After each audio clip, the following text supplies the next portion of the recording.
to share the good news. We're close, and I just know her excitement will feed mine and bring back my much-missed writing mojo. Voicemail. Okay, no problem. I will use this time productively. I pull out a small notepad and scribble down my idea before it can scamper away. Then I tour the guest suite, taking notes. I was too tired before to really take it in. It's not often you get a chance to stay at a centuries-old palace. Since the honeymoon was already paid in full, I went for it, figuring the change of scenery would be just what I needed. And so far, that's true. I'll use some of the details of the suite for my hero's residence. It really is lovely. The master bedroom is filled with antique mahogany furniture with elaborate carvings. Golden sconces on the walls resemble candles, and there are 2 shimmery light gold columns on either side of the bed, with adorable cherubs perched on top. I sniff the air. It smells like lavender, a soothing scent. Perfect. A round table holds a crystal vase of roses, an ice bucket, and a single champagne flute. Only one thick white robe hangs in the wardrobe.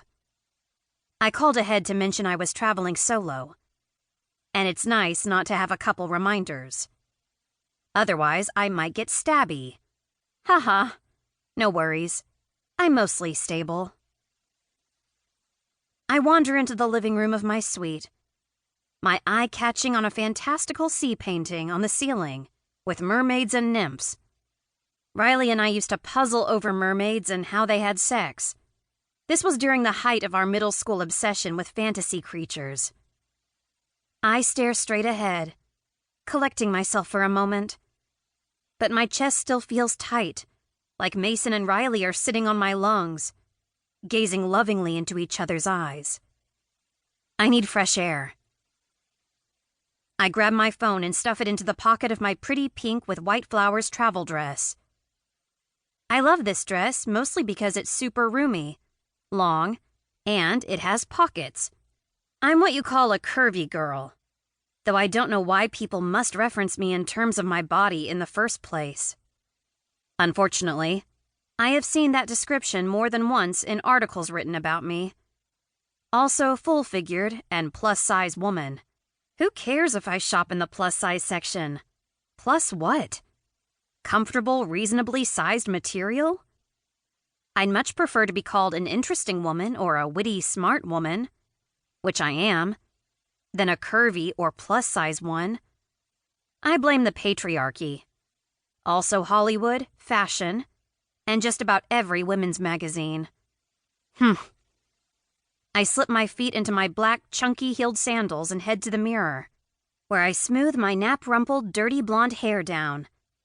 I lean closer, lowering my glasses down my nose for a better look at... Damn, there are bags under my eyes. I'm 23, much too young for bags. I shove my glasses back in place. I just need one good night's sleep, and that will clear right up. I whirl and head straight out the door of my suite. A maid appears out of nowhere in the white button-down shirt and black pants all the servants wear around here. I'd been hoping for something a little more traditional in the way of uniforms. I pictured the maids in black dresses with white frilly aprons, along with footmen in formal coats with tails, and a butler in a tux. At least the butler was wearing a black suit. She smiles. "Hello, ma'am. I'm Christina. May I help you with something?" "Hello." I point down the hallway. "I'm just going out for some fresh air." "Ah, you might enjoy the palace courtyard. It leads to the formal gardens." "Wonderful. If you could just point me in the right direction." She begins an elaborate description of twists and turns and landmarks along the way that quickly turns to white noise in my beleaguered, exhausted brain.